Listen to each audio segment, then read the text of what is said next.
Bonjour à toutes et à tous, bienvenue dans Au combat, l'émission qui parle de ceux qui luttent avec eux et seulement eux. Aujourd'hui, nous parlerons des violences policières et des violences d'État, de ces hommes et ces femmes qui connaissent déjà la violence sociale, psychologique, le racisme, la discrimination et les inégalités, pour s'être révoltés pour un contrôle d'identité à cause de leur couleur de peau ou parce qu'ils n'avaient pas de papier. Ceux qui représentent l'État leur ont imposé une violence physique injustifiée. Coups de matraque, plaquage ventral, grenades lacrymogènes, tirs de flashball et parfois même tirs à balles réelles. Certains sont morts entre les mains de la police, le plus souvent dans l'indifférence politique et médiatique générale. D'autres ont été mutilés, éborgnés, traumatisés et ont vu leur vie basculer simplement parce qu'ils ont osé manifester dans les beaux quartiers ou parce qu'ils ont eu peur et ont couru face aux forces de l'ordre ou parce qu'ils ont refusé de se soumettre à la loi du plus fort et même parfois parce qu'ils se trouvaient simplement au mauvais endroit au mauvais moment. La police, censée les protéger, a détruit leur vie et celle de leurs proches. D'autres ont été arrêtés, emprisonnés, parfois sans preuve, et subissent la violence de l'incarcération. Ils demandent aujourd'hui que justice soit faite et disent stop aux violences policières. Cette émission est tournée le 21 mars, journée internationale pour l'élimination de la discrimination raciale. Alors, comment lutter face à cette injustice suprême? Pour en parler avec moi sur ce plateau, j'ai l'honneur de recevoir Geneviève Bernanos. Vous êtes membre du collectif des Mères Solidaires, la mère d'Antonin et Angèle, militant politique antifasciste arrêté et condamné à de la prison dans l'affaire de la voiture de police du quai de Valmy. Merci d'être avec nous. Almami Kanouté, bonsoir. Bonsoir. Vous êtes activiste et membre du comité Adama. Merci d'être avec nous. Marie-Laure Buzelli, bonsoir, vous êtes animatrice socio-culturelle dans un EHPAD, vous êtes gilet jaune et vous avez été blessée à l'œil, comme on peut le voir samedi 16 mars sur les Champs-Élysées. Et puis Salim Cissé, merci d'être avec nous aussi, vous êtes membre du collectif des Sans-Papiers 75 et co-organisateur de la Marche des Solidarités. Alors, merci au public qui n'en est pas un, puisque vous pourrez intervenir à tout moment de l'émission, vous avez 2 micros à votre disposition, n'hésitez pas à prendre la parole. Qui sont les plus touchés par les violences policières? Sans surprise, ce sont les mêmes qui sont touchés par les violences sociales. Les sans-papiers, les jeunes des quartiers populaires, les militants antifascistes et désormais les gilets jaunes qui viennent souvent du monde rural ou de la banlieue. Salim Cissé, je voudrais commencer avec vous concernant les sans-papiers, ces victimes invisibles des violences policières. En tout cas, quand on parle des choses persécutées ou les plus violentés, c'est nous, quoi. C'est parce que pour nous, déjà, l'État ne nous reconnaît pas. Et comment dire, on est comme on ne vit pas dans le pays, quoi. Donc, toutes les lois où ça se prend contre nous, pas pour nous. Donc, on n'est pas, comment dire, protégé des violences policières ni des discriminations, de tout ce qui est mal dans ce pays, quoi. Donc, mais quand même, on vit avec. C'est parce que parmi nous, où il y a des gens qui sont déterminés pour vivre avec les Français et parmi les Français, pour les Français même, quoi. Donc, c'est pour cela, comment dire, on lutte, on fait tout pour que nous aussi, on peut être reconnus ou régularisés comme tous les autres, pour avoir des droits. Même droit ou vivre en dignité, en égalité avec tout le monde, comme la République le représente, égalité, fraternité, choses comme ça, c'est ce qu'on cherche, on veut vivre avec tout le monde. Donc c'est pour cela, surtout quand on m'a dit de venir, c'est pour cela que je suis venu. Pour dire, peut-être on peut avoir des gens qui peuvent entendre notre voix aussi et voir ce qu'on est en train de vivre ici. C'est vrai qu'on ne vous voit pas souvent, on comprend sur les plateaux télé, vous êtes invisibilisé aussi sur les plateaux télé. Voilà, c'est très rare où on ne nous voit même pas, mais entendre même sans papier, on peut dire seulement on a pris du loi contre eux. Sinon, on n'en parle jamais, quoi. C'est pour améliorer leur vie ou choses comme ça, on n'en parle pas. Donc, c'est ça notre vie. Avec peur dans le ventre, pour se déplacer ou aller au travail, c'est parce qu'on n'en cache pas. On travaille au noir, on travaille illégalement. Donc, pour aller au travail ou pour aller chercher à vivre même, quoi, donc c'est en cachant. Donc, les sans-papiers qui vivent dans la peur quotidienne, voilà, de la police. De la police. Donc, c'est ça notre vie. Depuis le début du mouvement des Gilets jaunes, près de 3000 personnes ont été blessées, selon les travaux de David Dufresne et du collectif Désarmons-les. Emmanuel Macron nie pourtant toute violence policière. On l'écoute, c'était le 7 mars dernier lors du grand débat. Ne parlez pas de répression ou de violence policière, ces mots sont inacceptables dans un état de droit. Mais non, parce que je refuse ce terme. Je refuse ce terme et je félicite nos forces de... Non, mais je suis le premier à le regretter, je l'ai déploré. Mais je constate qu'après des semaines et des semaines, moi je constate qu'il n'y a aucun mort à déplorer du fait des forces de l'ordre.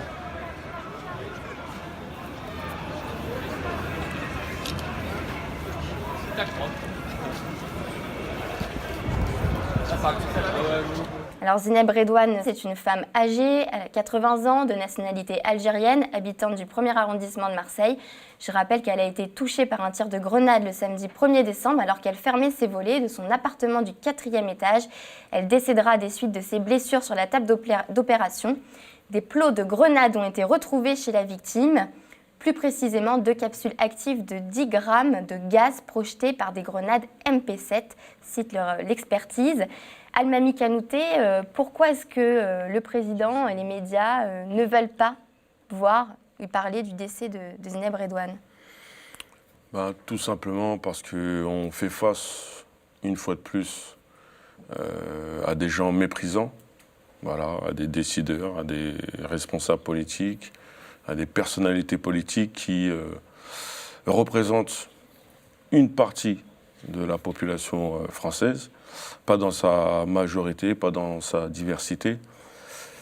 Et une fois de plus, nous, citoyens, sommes obligés de nous organiser, nous concerter, de faire en sorte de créer des rapports de force avec ce qu'on a entre les mains. Et ça déplaît forcément. On va chercher à nous incriminer, on va chercher à nous discréditer. Et c'est pour ça pour nous, il est primordial d'essayer de faire l'effort, de se fédérer, de construire, de bâtir des choses qui à la fois auront une forme juridique et à la fois une forme citoyenne. Donc je n'ai pas la solution, mais on a des actions et des démarches qui ont porté ses fruits. Soyons dans la continuité, soyons dans cet élan d'alliance avec les différents mouvements sociaux. Et là, tout dernièrement, les Gilets jaunes, qui ont fait une démonstration de rapport de force qui a surpris un bon nombre de ces responsables politiques, qui continuent malgré les différentes mobilisations qui perdurent, continuent à mépriser et à nous insulter tous les jours. C'est votre cas, Marie-Laure Buzeli, puisque vous avez été blessée. Est-ce que vous pouvez nous raconter comment est-ce que ça s'est passé ce samedi 16 mars pour vous ? Comment vous allez d'abord ? Ça va, je vous remercie. J'ai la chance de ne pas avoir perdu mon œil. C'est pas comme David qui a perdu lui son œil définitivement, malheureusement. Ça fait donc, je crois, 22 ou 23 gilets jaunes énuclés. C'est impensable. Donc voilà, je risque un décollement de la rétine. Sous 8-10 jours, j'attends 8-10 jours pour savoir ce que ça donnera. Donc je suis suturé de l'intérieur de l'œil. Ça a failli me déchirer le canal lacrymal jusqu'à l'arcade qui a été complètement explosée. J'ai 17 points de suture. Donc ça s'est passé samedi après-midi, le 16 mars, sur l'avenue des Champs-Élysées. On redescendait l'avenue des Champs-Élysées parce que les policiers en train de se mettre en position avec les camions pour encore nous charger. Donc nous, on est partis, on n'est pas restés. Dès qu'on les a vus se mettre en position, on est partis. Et puis on a commencé avec une petite rue qui avait, ça faisait l'angle, c'est donc l'angle de la rue Galilée. On était tous accrochés parce que donc on était un groupe des Gilets jaunes du 91. J'étais avec mon époux aussi, voilà, mon mari qui a 62 ans, qui est quelqu'un de très pacifiste aussi. On était accrochés, on s'accrochait pour pas se perdre parce qu'il y avait vraiment beaucoup de monde. Et puis à un moment donné, on était pris dans les gaz lacrymogènes, on suffoquait, on baissait la tête pour essayer de se protéger. C'était complètement suffocant, on était désorientés, on ne savait pratiquement plus où on était. C'était limite une scène de guerre et j'ai entendu une grenade tomber. Et j'ai eu très peur que quelqu'un ait un pied ou un mollet arraché ou quoi qu'est-ce. Et donc j'ai hurlé grenade, grenade. Le deuxième grenade, j'ai pas eu le temps de finir mon mot, que j'ai eu un impact à l'œil. Mon mari par la suite m'a dit, quand il m'a entendu crier grenade, il s'est retourné, il a vu donc la grenade de désencerclement sur la plaque en ferraille qui a explosé. Il m'a entendu hurler tout de suite derrière. Alors j'ai hurlé parce qu'il y avait tellement de monde, c'est la première chose qui m'est passée à l'esprit, j'ai eu peur d'être piétinée et de perdre mon groupe et de me retrouver toute seule. C'est ce qui m'a passé au début par la tête, j'ai eu vraiment très peur. Après j'ai vu tout le sang que j'avais sur les mains. Voilà, je me suis dit aussi, j'ai perdu mon œil. Bon, j'ai cette chance-là de ne pas l'avoir perdu. Et donc les street medics sont intervenus très rapidement. Alors, merci les street medics. Je pense qu'ils nous sauvent la vie plus d'une fois, à chaque fois dans ces manifestations. Je pense qu'on crèverait dans la rue s'ils n'étaient pas là. Parce que c'est certainement pas les cordons de police qui chargent derrière qui vont s'occuper de nous. Hein. Ils nous laissent pour compte. S'ils ne chargent pas les street medics entre-temps aussi. Donc les street medics sont arrivés et le cordon de CRS était en train de charger derrière, sur le côté plutôt. Et là, ce sont les gilets jaunes qui ont entouré les street medics afin qu'ils puissent s'occuper de moi et me prodiguer un minimum de premiers soins. Et donc on s'est évacué. J'entendais autour de moi hurler les street medics, il y a une blessée, on veut évacuer, on va évacuer. Ça a pris du temps, je ne sais pas combien de temps, je sais que ça a pris du temps, le temps qu'ils arrivent à passer le cordon de CRS. Ensuite, dans la rue, les médecins du SAMU sont arrivés, pas en camion, parce qu'ils n'arrivaient pas à passer avec le camion. Ils disaient, on ne peut pas passer avec le camion, on ne peut pas passer avec le camion. Donc les street medics de nouveau m'ont porté, ils m'ont emmené encore plus haut dans la rue. Là, j'ai pu être examiné par les médecins du SAMU. Et ensuite, ils m'ont encore retransporté parce que le camion, il ne pouvait toujours pas arriver. Donc j'ai été transporté à l'hôpital Cochin, où ils m'ont effectué tous les examens nécessaires concernant la perte de mon œil. Ils n'ont pas pu me recoudre tout de suite parce qu'ils avaient peur d'un déchirement du canal lacrymal, donc je suis resté jusqu'au dimanche soir avec toute l'arcade tout ouvert.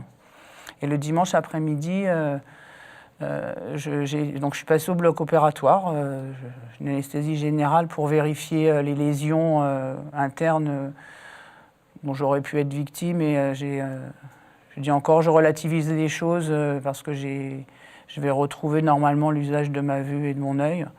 Alors qu'il y en a beaucoup d'autres qui n'ont pas eu cette chance, malheureusement.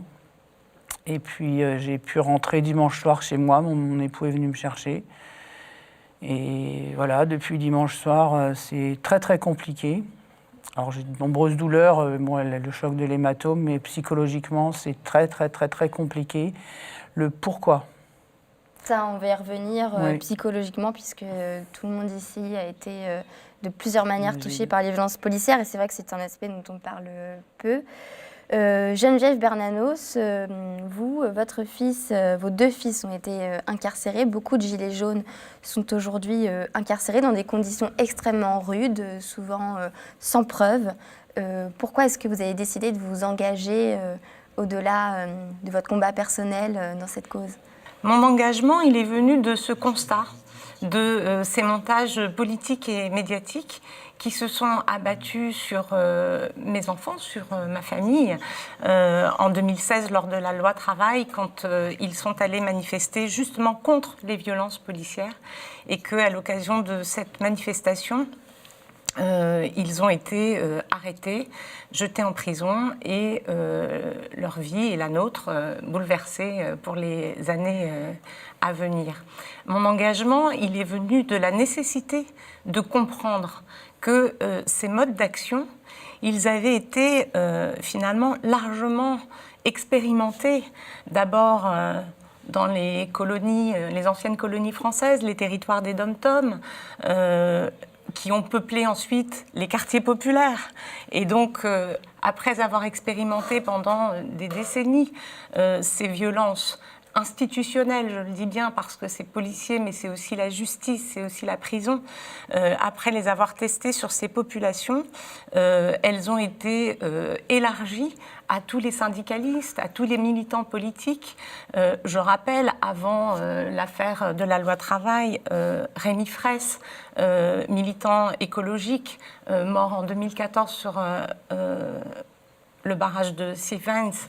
Je rappelle, on pourrait rappeler, je ne pourrais pas faire la liste de tous les morts, mais évidemment, il y a une volonté systématiquement d'appliquer les mêmes processus. Et c'est la lecture de ces processus qui m'a fait comprendre que l'affaire de mes fils entrait dans cette même logique, dans cette communauté d'action qui est déployée par les institutions d'État contre les populations racisées des quartiers populaires, contre les militants, contre les syndicalistes. Et aujourd'hui, on le voit malheureusement de manière massive contre n'importe qui, avec la crise des Gilets jaunes et le nombre de blessés qu'il y a aujourd'hui. Et comme vous le dites, ce maintien de l'ordre est utilisé dans certains quartiers. Et là, tout d'un coup, avec les Gilets jaunes, il vient dans les beaux quartiers. Donc on médiatise de plus en plus ces violences policières qui sont connues par un certain nombre d'entre nous depuis des années, dont par exemple le LBD 40, qui est apparu en manifestation, mais bien connu des habitants de banlieue. Je vous propose d'écouter les propos de Dominique Rizet, c'était sur BFM TV le samedi 16 mars. D'où les blessures extrêmement graves provoquées par les LBD, qui ne sont pas des armes adaptées au maintien de l'ordre, qui sont des armes que les BAC utilisent dans les banlieues et qui devraient rester dans les banlieues. Mais voilà, bon, c'est l'équipement dont disposent les... Alors, est-ce que quelqu'un souhaite réagir sur ces propos ? Réagir. J'irais plutôt agir. Parce que certains médias, malheureusement, donnent trop la parole à des personnes qui attisent des tensions, qui attisent des haines, qui attisent les divisions. Et entendre ce genre de propos, j'ai envie de dire, ça fout la rage. Ça fout la rage parce que en gros, ça voudrait dire qu'il y aurait 2 catégories de citoyens, ou même 3 ou 4, et que les privilégiés devraient être soustraits ou préservés de la violence d'État. C'est ce que ça veut dire. Et on ne devrait pas laisser ce genre de propos être véhiculés. D'ailleurs, Emmanuel Macron a dit à la suite de ce samedi 16 mars que toutes les personnes présentes sur les Champs-Élysées étaient complices des violences, donc pouvaient, il ne l'a pas dit, mais être blessés. Je ne me sens absolument pas complice des violences du gouvernement, parce que les violences, elles viennent du gouvernement et de Macron, excusez-moi, je n'arrive pas à l'appeler monsieur, donc de Macron et de Castamer. Hein, je dis Gastamer. J'ai du mal, non, je ne suis pas complice de leur violence. Parce que pour moi, les violences, elles viennent, c'est eux qui nous... Toutes ces violences de justice sociale, d'injustice sociale, etc. Voilà, je ne suis pas complice du tout. Je n'étais pas là pour être complice de leur violence à eux, absolument pas. Je suis maman de 3 enfants.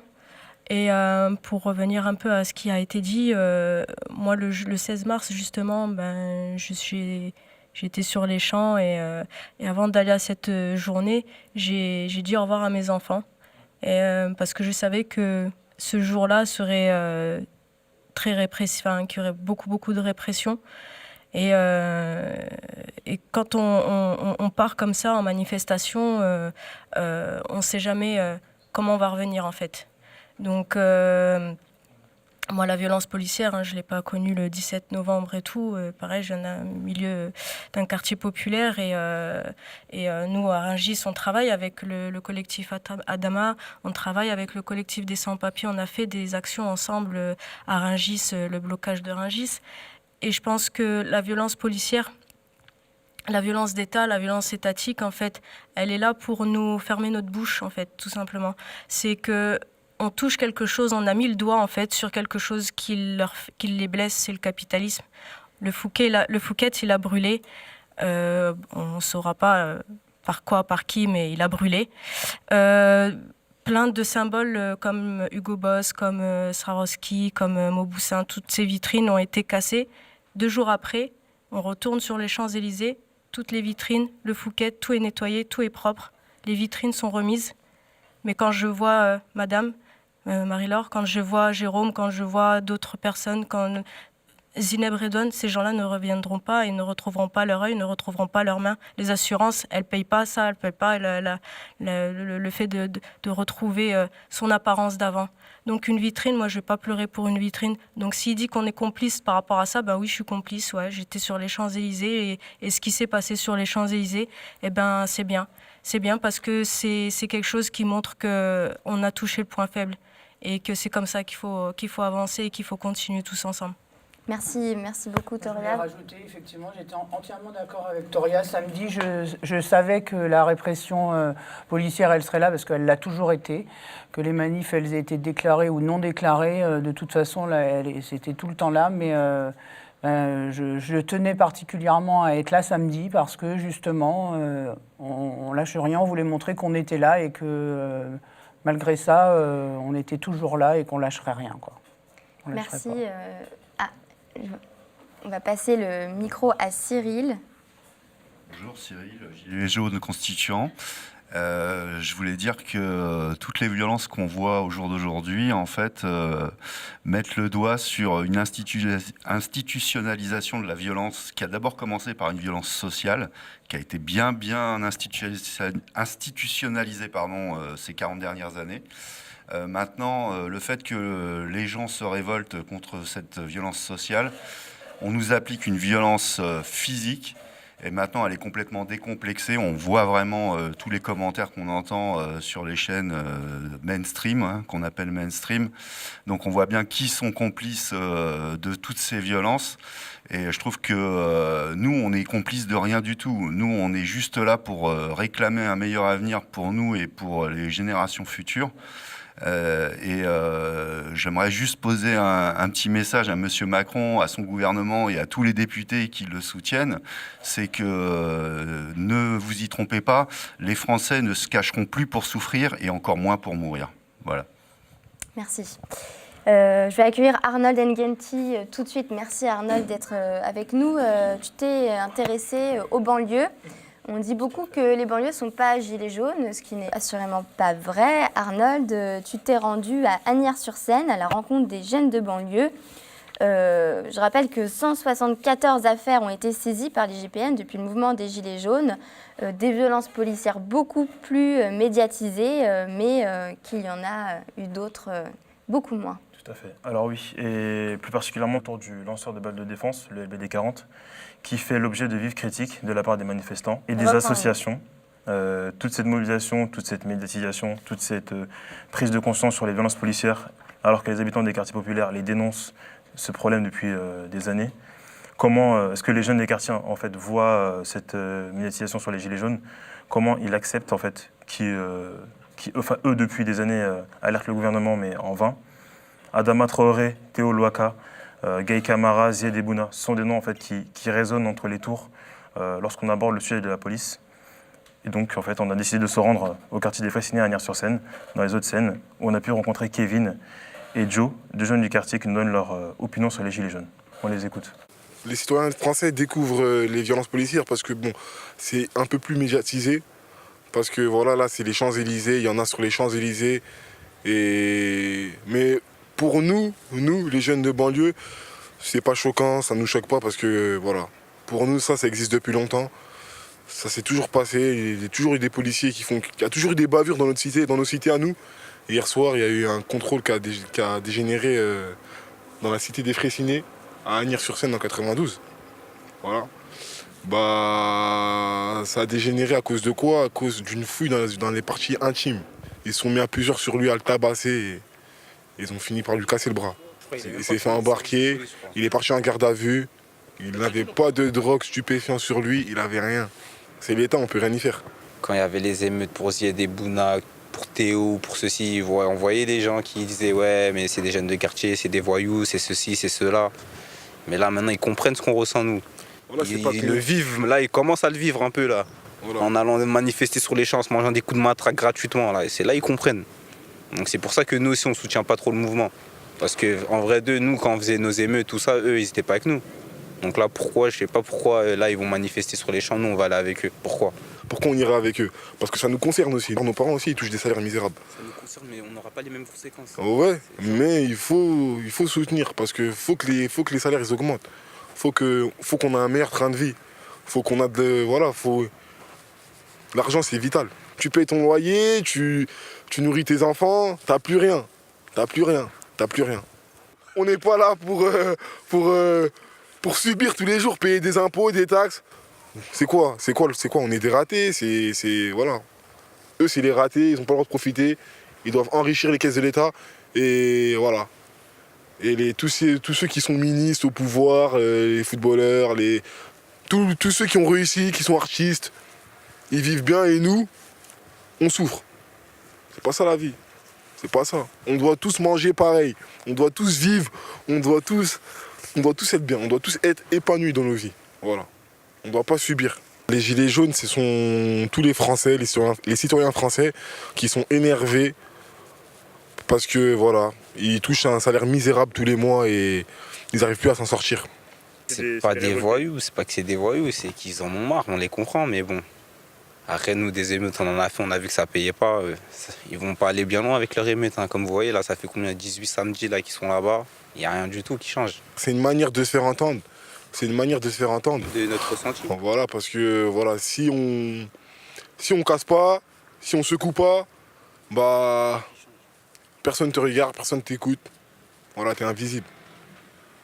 Et donc voilà, c'est une manière de se faire entendre. Même si ça se fait pas, c'est une manière de se faire entendre. Pour moi, la banlieue n'est pas gilet jaune. Elle est gilet jaune dans le cœur, mais elle le fait pas. T'as vu? Parce que voilà, parce qu'on sait très bien, comme il a dit mon collègue, ça va retomber sur nous et voilà, c'est pas pareil. Parce que bon, là, c'est une autre classe sociale qui manifeste. C'est des Français de peau blanche qui manifestent. Et si demain un Français de peau noire manifeste, et qui se fait choper, ça va pas être pareil. Pour lui, les conséquences, ça va pas être pareil. Nous, on vient des quartiers, on va être directement incarcérés, et voilà. On pense à tout ça. C'est pour ça qu'on manifeste pas, qu'on soutient pas. Mais on devrait, parce que, voilà, nos parents aussi, ils touchent des salaires misérables. Et nous-mêmes, on touche des salaires misérables. Donc on devrait manifester. C'est important. Ce qu'ils font, c'est bien, franchement. Comme vous le voyez, les quartiers populaires sont gilets jaunes dans le cœur. Cette violence, ils la connaissent depuis au moins 2 générations. La colère des gilets jaunes, ils la comprennent, mais ne prendront pas tous part à ce mouvement, car eux ne sont pas entendus en fait depuis des années. Un jeune de cité a plus de chances de se faire contrôler lors d'une manifestation sur Paris, et les conséquences seront faites plus importantes en cas d'interpellation. Alors je voyais Ali du collectif de Rungis qui voulait réagir à ce qu'on vient d'entendre. Bonjour. Je fais partie d'un quartier populaire, donc je suis gilet jaune depuis le 17 novembre. J'ai contrôlé plusieurs fois lors de plusieurs manifestations. Lors de l'acte 7, je me suis fait contrôler avec un masque. J'ai fini au poste. Ils m'ont fait attendre 2 heures parce que j'avais un masque. J'avais des bouteilles d'eau, mais j'avais un masque. Ils m'ont fait attendre 2 heures pour me reconvoquer 2 jours plus tard pour me dire qu'ils allaient détruire mon masque que j'avais acheté. On est des gilets jaunes, on n'a pas d'argent. On a des revendications, on veut la justice sociale, la justice fiscale. Et notre pouvoir d'achat, on veut notre argent. Voilà. Après, c'est facile de dire les banlieues, tatati tatata. Les banlieues, elles sont gilets jaunes depuis toujours. C'est juste que les médias n'ont pas accès aux banlieues. Pourquoi? Parce que les médias mentent sur tout ce qui se passe en banlieue. Les médias mentent sur tout ce qui se passe en banlieue. Sachant que le LBD ou les CRS ou tout ce que vous voulez, on les voit dans les quartiers depuis tout petit. Mais les médias ne montrent pas ce qui se passe dans les quartiers. J'invite les médias à venir dans les quartiers tous les jours pour savoir ce qui se passe dans les quartiers. La solidarité qu'il y a chez les Gilets jaunes, elle est dans les quartiers. La solidarité que vous voyez tous les samedis entre tous les Français, qu'ils soient blancs, noirs, chinois, on s'en fiche, il n'y a pas de religion, tout le monde est gilet jaune. Dans les quartiers, c'est la même chose. Et ça, depuis le début. On n'a pas attendu que ça soit des gilets jaunes dans la rue le samedi qui crient. On n'a pas attendu qu'Adama Traoré soit mort par des gendarmes. On n'a pas attendu tout ça parce qu'il y a tellement de morts qu'on n'est même pas au courant de ce qui se passe en fait en France. Il y a tellement de morts, je pense tous les jours il y a des morts dans les quartiers, on n'est même pas au courant. Voilà, j'avais juste ça à vous dire. Tous les jours, il y a des morts dans les quartiers aussi, des sans-papiers. On en a retrouvé frappés, mais on n'a aucune information parce que justement, le fait qu'ils n'aient pas d'identité, ils n'ont même pas accès à la justice, en fait. C'est là même quoi, on se bat pour se régulariser, sinon, comment dire, on est ni vu ni connu, on est exposé de violences à n'importe quel moment qui ne se voit pas et qui ne se pas. Je vous donne un exemple seulement que lors de mon arrestation à Lille, et pour m'amener à l'ambassade de mon pays, j'étais dans la main de deux policiers qui parlaient de... Ils viennent de sortir de leur académie. Ils parlaient de leurs droits et des choses quand ils devaient tirer ou pas tirer sur quelqu'un, quoi. Ils parlent ça, j'écoutais. On quittait des lits pour revenir à Paris.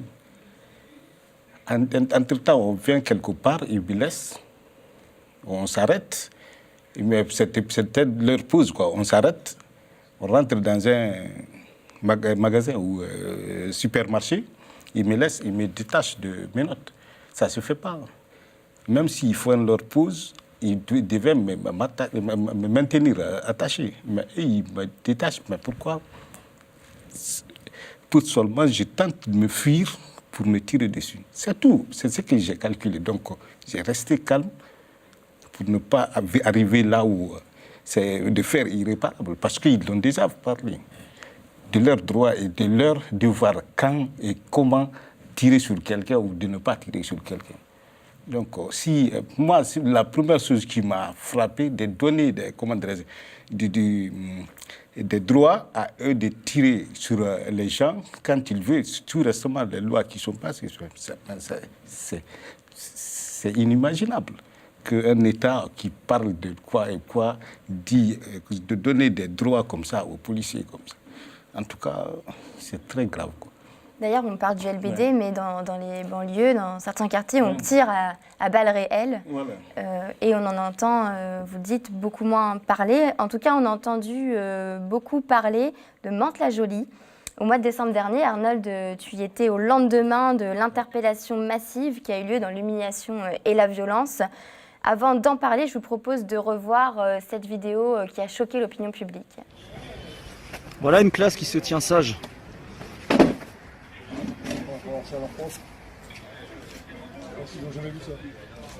Alors, je voudrais remercier Yessa du collectif des Jeunes Mantois qui est avec nous, Yasser, Imen et leur mère Rachida et Malika d'être présents sur ce plateau. Vous pouvez prendre le micro qui est derrière vous. Imen, oui. Est-ce que tu peux nous raconter qu'est-ce qui s'est passé ce jour-là? Écoutez, je sortais du lycée. Enfin, j'attendais en fait des copines. Et on devait... en fait, on voulait juste voir au début comment ça se passait. Parce qu'on avait déjà commencé à manifester les jours d'avant. Mais bon, ça n'a jamais fonctionné. Du coup, j'attendais mes copines, etc. Et finalement, on reste. Sauf que quand je voulais rentrer, on était encerclés. En fait, on ne nous laissait pas rentrer. Du coup, je leur ai demandé par où je peux passer pour rentrer à la maison. Ils m'ont dit, déjà d'un ton assez sec, ils m'ont dit de faire demi-tour, enfin de passer par derrière. Sauf que derrière aussi, il y avait un barrage en fait. Du coup, il n'y avait qu'un seul accès. C'était où la plupart de mes camarades se sont fait attraper. On est tous passés par là, sauf que dès qu'on a voulu tous rentrer, ils nous ont bombardés. En fait, ils nous ont lâché des gaz lacrymogènes. Bah, du coup, en fait, on s'est tous regroupés au même endroit. Moi, je ne me suis pas regroupée avec eux.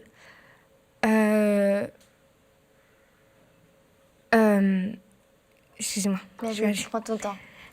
Du coup, en fait, on était encerclés. C'est tout simple. On a été encerclés. Ceux qui sont rentrés dans le jardin que vous avez vu ou à l'Agora, justement, eux, ils ont subi ce que vous avez pu voir. Moi, excusez-moi de le dire, hein, mais j'étais dans le groupe où déjà il n'y avait que des filles, assez pures en fait. C'était on va dire des blanches, excusez-moi, mais des blanches. Et un seul garçon, et qui était, je sais pas comment on dit Renoir, c'est ça? Enfin, dis comme tu veux. Hein. C'est ça. Et en fait, nous, les filles, on était un peu en panique. Parce que quand la police nous a attrapés, on pensait que ça y est, genre ça allait être fini pour nous, etc. Le Renoir qui était là, qui était en train de nous dire non, ne vous inquiétez pas, de toute façon, vous n'avez rien fait, etc. On essaie d'être zen, etc.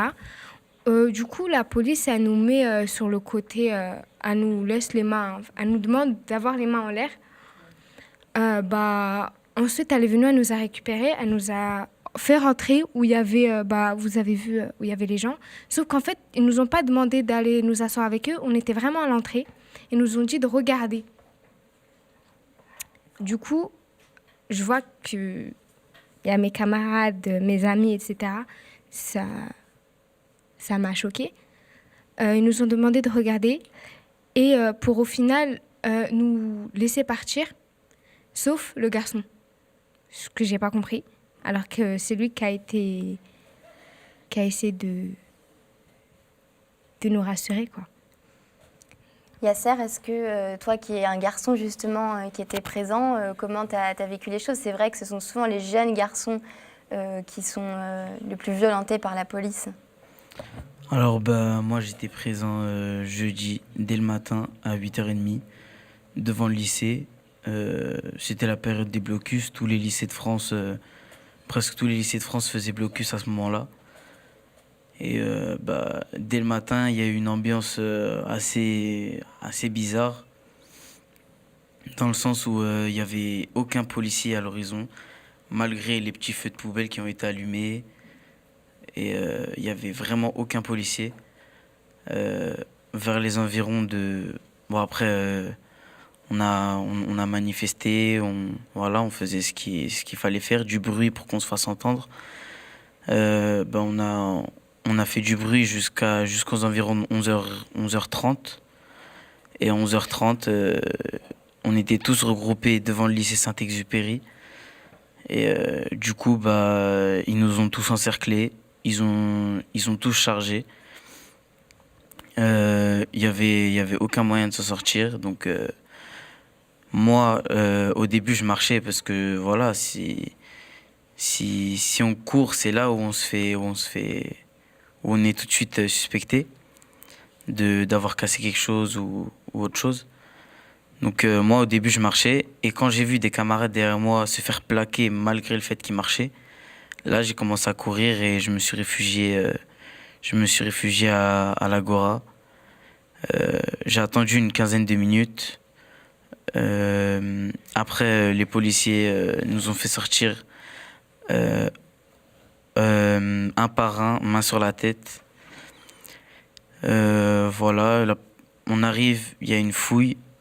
Moi, j'avais un masque pour leur gaz lacrymogène qui lançait n'importe où, n'importe comment, et voilà.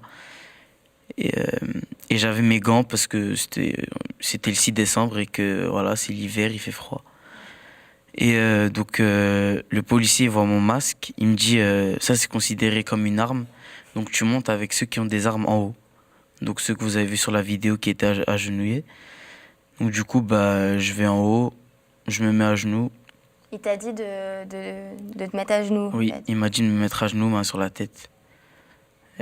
Voilà, donc je fais ça, je fais ce qu'il me dit. Même si je suis vraiment contre leur manière de faire. Mais après, je m'étais rappelé de ce que m'avait dit ma mère. Elle m'avait dit, quoi qu'il se passe, tu fais rien, tu réponds pas, tu n'agis pas, tu écoutes, c'est tout. Et donc voilà, j'ai fait ce qu'ils m'ont demandé. Je me suis mis à genoux. Celui qui était arrivé juste après moi, qui s'est mis à genoux après moi, il avait ses menottes trop serrées. Il a demandé au policier, il dit « Monsieur, mes menottes, elles sont serrées, est-ce que vous pouvez me les desserrer, s'il vous plaît ?» Le policier, il lui a poussé la tête contre le grillage, il lui a dit « Tais-toi ». Il lui a dit « Monsieur, pourquoi vous faites ça ?» Après, il a repoussé sa tête contre le grillage, il lui a dit « Tais-toi, je te dis ». Donc voilà, après, commissariat, voilà, des petites insultes comme ça. J'étais dans une cellule de 5 personnes en garde à vue et on était 15. Vous avez été 151 ce jour-là, ouais. entre 12 et 21 ans, avoir Ouais. été interpellés.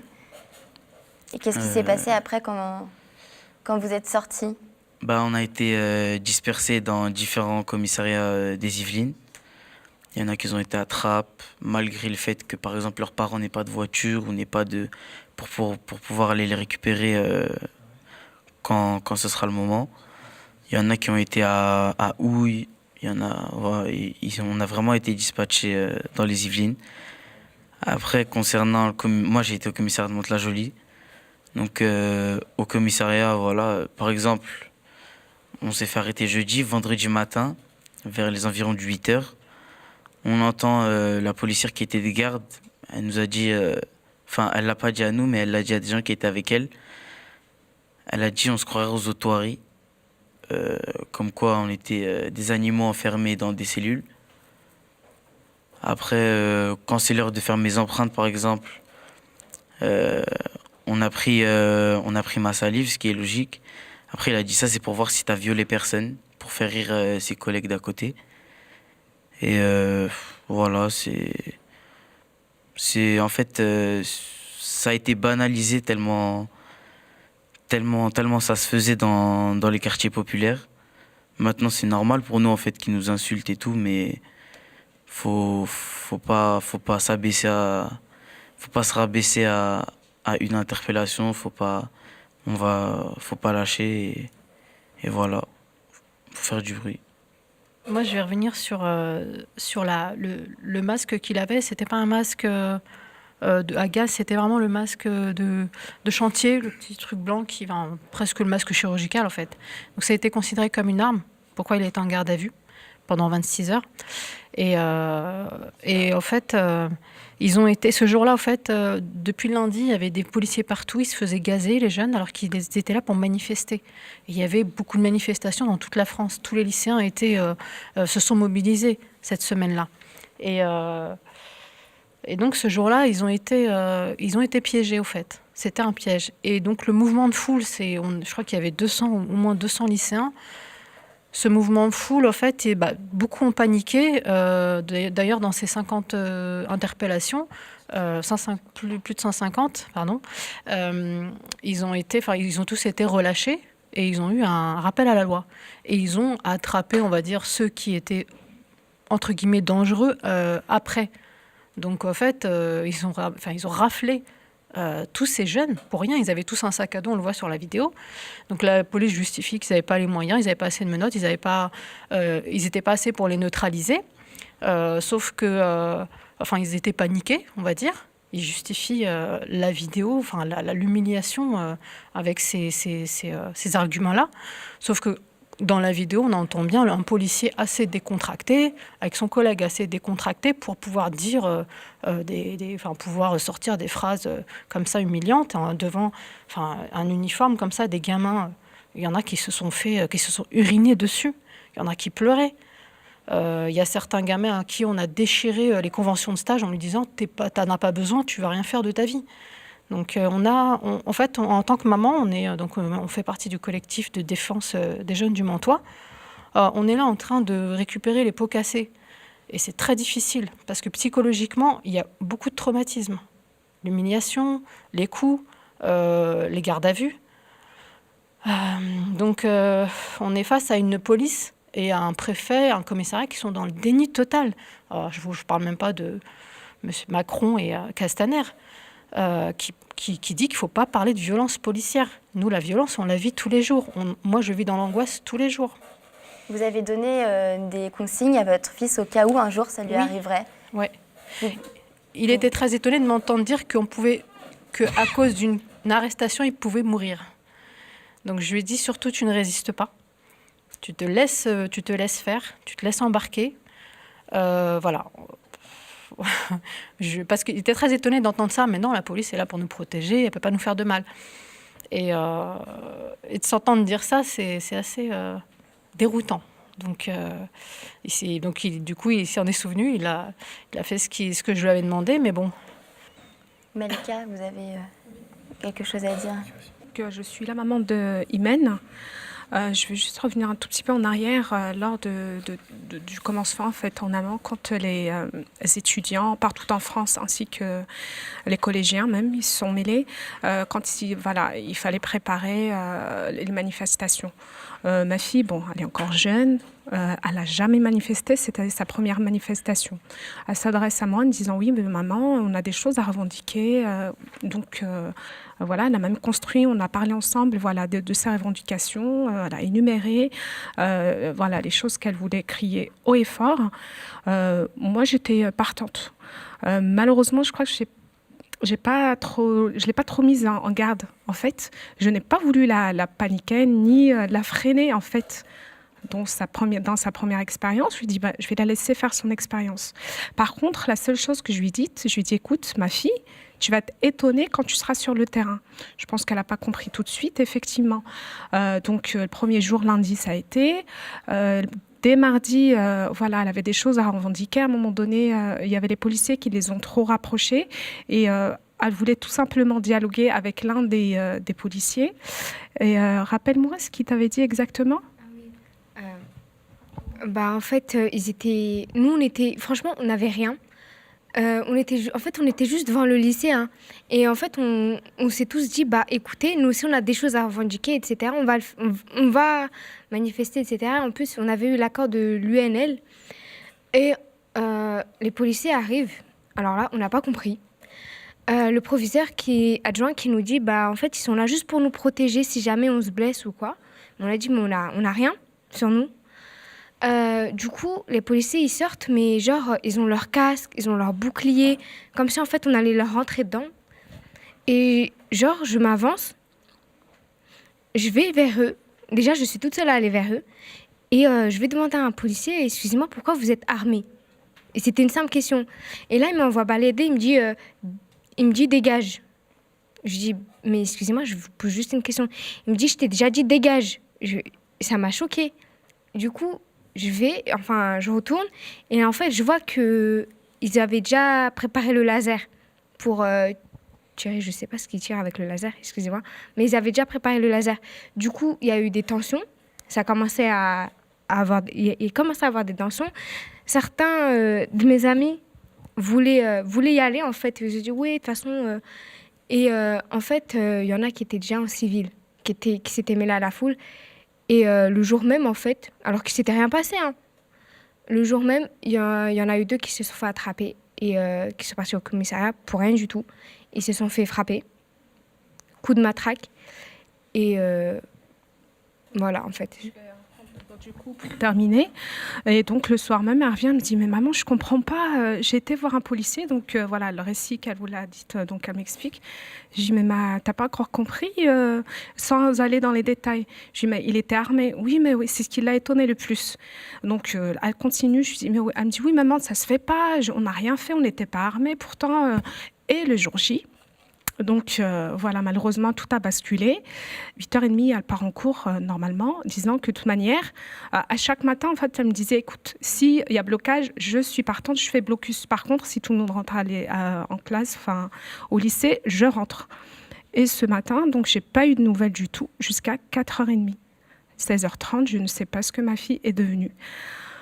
Dès 11h15, à peu près, voilà, les vidéos qui défilent sur les réseaux sociaux tout de suite.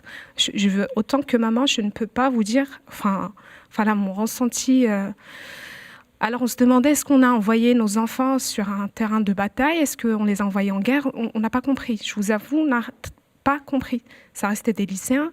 Comme l'a précisé Rachida, la maman d'Yasser, ils portaient quand même leur sac à dos. Ils étaient violents? Non, je ne pense pas. J'étais paniquée paniquée plus que paniquée, parce que je ne savais pas ce qu'allait devenir l'advenir de ma fille, je ne savais pas. Et donc jusqu'à 16h30 où elle m'appelle, elle me dit oui, paniquée, donc elle me dit oui maman, c'est bon, je peux rentrer, et tout ça. Je lui dis mais t'étais où depuis tout à l'heure? Donc elle n'a pas su, elle n'avait pas les mots pour m'expliquer. Le soir, elle rentre, elle n'arrive pas à m'expliquer quoi que ce soit. J'aperçois que ma fille est dépitée, toute blanche, et c'est au goutte à goutte, sur pratiquement une semaine, où réellement elle m'a fait le récit de ce qui s'est passé. Elle était en pleurs, elle ne dormait pas les nuits, elle ne comprenait pas. Et la seule chose qui l'a marquée, c'était, mais sans me dire quoi que ce soit, c'était, mais maman, tu sais les images que j'ai vues, sans me donner de détails, c'est les images que je vois dans les livres d'histoire-géographie du temps des colonies. Mes amis étaient à genoux, les mains sur la tête. Je ne comprends pas, je ne sais pas ce qui se passe. Ma fille, mes enfants, tous, depuis toute petite, depuis 3 ans, on les envoie à l'école. La chose qu'ils voient, quand on arrive, on a bien ces 3 mots, ces 3 valeurs normalement, liberté, égalité, fraternité. Malheureusement, elle a découvert tout le contraire. Elle est où la liberté d'expression? On leur interdit, on les casse. La génération de maintenant, elle est cassée. Ils ont la peur au ventre. Manifester demain, je ne sais pas si ma fille elle est encore prête psychologiquement. L'égalité, elle a fait malheureusement, expérience que malheureusement, elle a eu une exception, elle a été traitée d'une exception. Je trouve même plus les mots tellement c'est fort. Et du coup, cette exception ce traitement d'exception, effectivement. Quand vous dites gilets jaunes, effectivement, parfois on s'identifie pas aux gilets jaunes dans le sens où nous avons toujours vécu ça dans nos quartiers. Nos gamins, Traoré, il est décédé. Oui, effectivement, sous les coups des policiers. Voilà, il y a toutes les choses qui se cumulent. Oui, nous avons porté déjà ces choses-là depuis longtemps. Je vais boucler sur ça. Et les traumatismes, les pots cassés, comme a expliqué Rachida, c'est le plus à déplorer. Ce qu'il faut comprendre, ça a suscité une indignation au niveau international, au niveau national. On s'est rendu compte quand même que localement, alors il y a ce collectif qui est né au lendemain des interpellations, mais il y a cette résignation. Je vais parler d'un endroit où j'ai vécu. Maintenant, je vis à côté de Mantes-la-Jolie, mais en tout cas, j'ai vécu à Mantes-la-Jolie. Mes enfants, ils sont encore scolarisés. Mon fils n'a pas été interpellé, mais il est scolarisé au lycée Rostand. Il n'était pas dans la foule ce jour-là. C'est que cette résignation, ça rejoint un peu ce que disaient les 2 jeunes dans le reportage. On le vit au quotidien. C'est presque devenu une norme. En montant le collectif avec des mamans, il y a également des parents, il y a aussi de simples habitants de Mantes-la-Jolie qui ont été touchés, mais de manière indirecte. C'est qu'on se dit que cette norme-là, il faut que ça cesse. Il faut qu'elle cesse parce que là, il n'y a pas eu de mort. Il y a eu quelques blessures parce qu'il y a des mômes qui ont été touchés par des tirs de flashball. Il y a eu des mômes qui ont souffert d'avoir respiré trop longtemps des gaz lacrymogènes. Il y a eu des coups durant les gardes à vue. Mais il y a surtout le traumatisme. Comment est-ce qu'on se construit en tant qu'adulte sans faire dans la psychologie, mais voilà, ces mômes dans lesquels on place la quintessence du mal. Pour parler de Fanon. C'est-à-dire qu'on les voit, d'ailleurs, quand on entend les termes employés par le gouvernement, on parle de territoire perdu de la République, reconquête républicaine. Ces mots, ils sont confrontés à une espèce de rhétorique comme ça qui les exclut de fait de la République, de la société et ce qu'ils vivent au quotidien. Là, ce qui a marqué, c'est le fait que ce soit cette interpellation a eu lieu de manière collective, mais lorsque vous allez voir des habitants des quartiers populaires, à Mantes ou ailleurs, les mamans, les grands frères vont vous dire oui, mais bon, enfin voilà, il va falloir qu'ils s'y fassent. Non, il va pas falloir qu'ils s'y fassent parce que ce qui est pointé aujourd'hui avec les violences policières qui sont mises comme ça au grand jour, c'est-à-dire qu'on... J'ai pas voulu intervenir tout à l'heure, mais ce que dit Dominique Griset, cette phrase-là, il faut que les LBD restent dans les quartiers. Il faut savoir que la BAC a été mise en service à Mantes-la-Jolie. Donc les quartiers populaires sont un terrain d'expérimentation, c'est-à-dire que l'État envoie son bras armé qui est la police, enfin les différents services de police, dans les quartiers, et puis ils testent les LBD, ils testent les nouveaux flashballs sur la population. C'est-à-dire qu'une simple arrestation, un contrôle au faciès, évidemment, peut finir par un tir parce qu'il y a un pseudo-outrage ou autre. Donc, si je devais aujourd'hui faire le parallèle avec les Gilets jaunes, je dirais une chose, c'est que on se sent solidaire sur l'aspect social des revendications. Ensuite, sur les violences raciales, les violences policières, sur les violences raciales, c'est différent. Sur les violences policières, on se sent pleinement solidaire. Mais aujourd'hui, il y a une catégorie de la population en France pour qui le simple fait d'être, voilà, le simple fait d'être représente déjà un danger pour la personne qui est, la personne qui marche dans la rue, la personne qui se rend sur son lieu de travail. Et puis ensuite, les Gilets jaunes, voilà, ils sont dans l'action. Donc c'est leur action à qui on répond par la violence policière. Donc je comprends lorsque j'entends ces deux jeunes ou lorsqu'on en croise, parce qu'il y a des Gilets jaunes aussi à Mantes-la-Jolie, je comprends cette frilosité.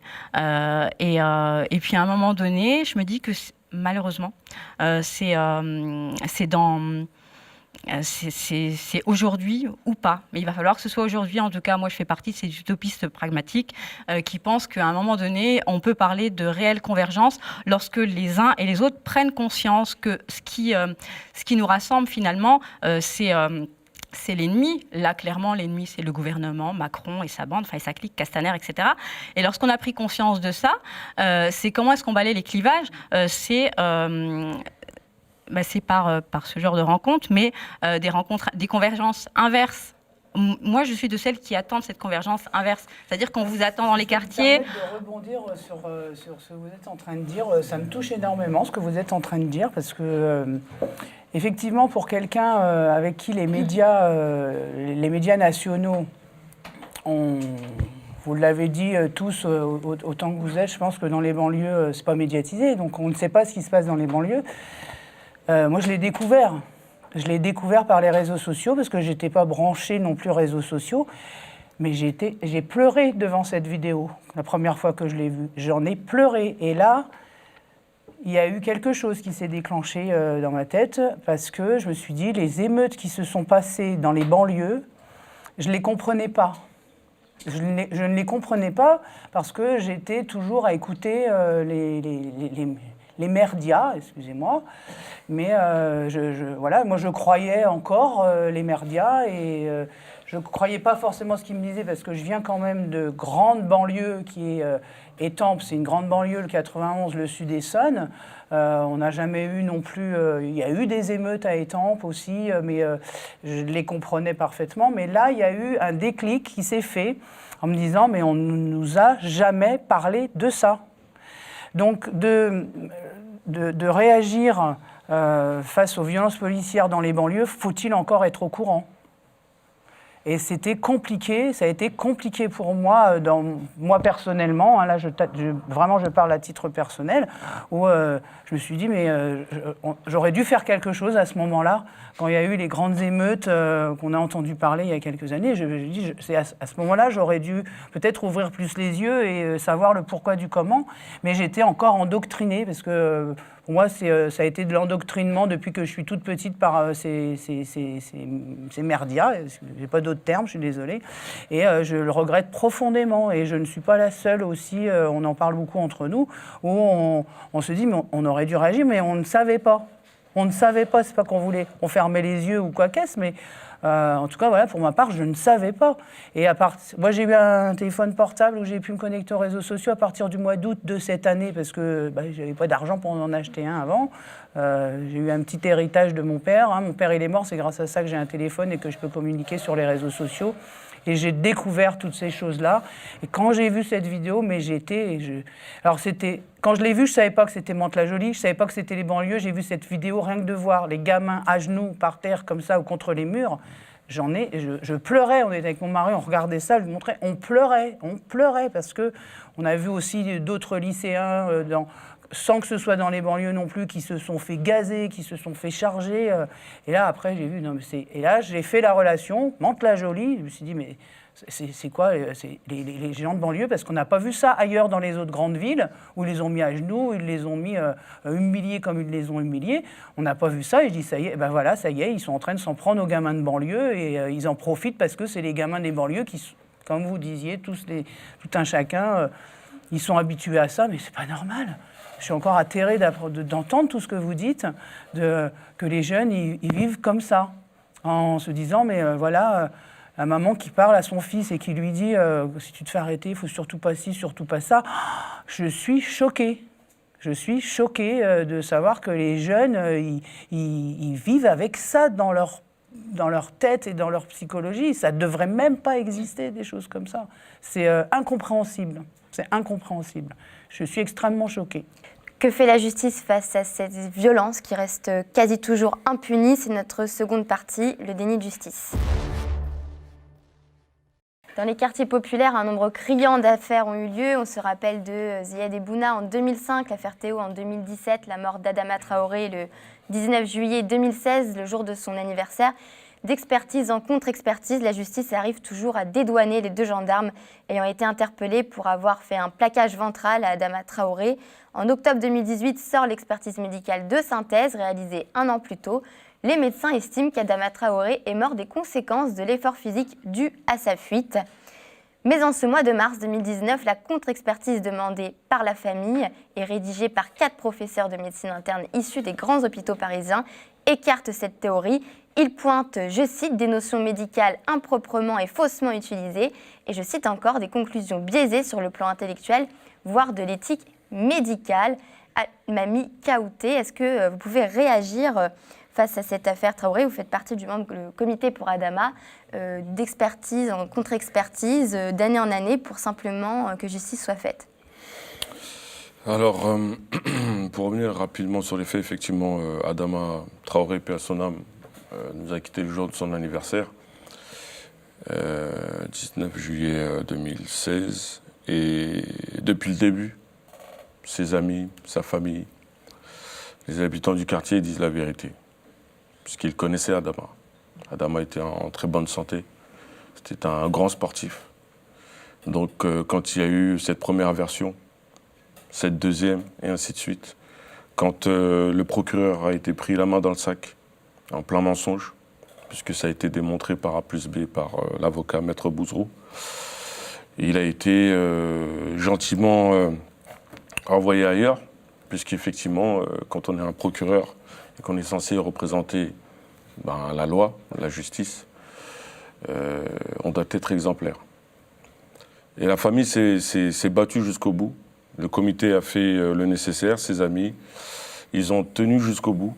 Ils en payent encore les frais, puisque à l'heure actuelle, encore un certain nombre de frères sont emprisonnés, tout simplement parce que la famille a décidé de tenir tête face à un système. Donc, tout dernièrement, je dirais malheureusement pour ces merdias certains de ces merdias qui ont véhiculé l'information un petit peu trop tôt, puisqu'ils n'ont pas attendu exactement la fin de la procédure du dépôt des dossiers pour affirmer que, compte tenu que la famille, donc la partie civile, n'ayant pas apporté une nouvelle expertise ou de nouveaux éléments au dossier permettant de contredire ce qui était avancé depuis le départ, donc c'est-à-dire le tissu de mensonges des différents experts qui se sont relayés sur le cas d'Adama Traoré, Maître Bouzrou, l'avocat, a attendu la dernière minute pour déposer cette dernière expertise qui a été commandée par la famille.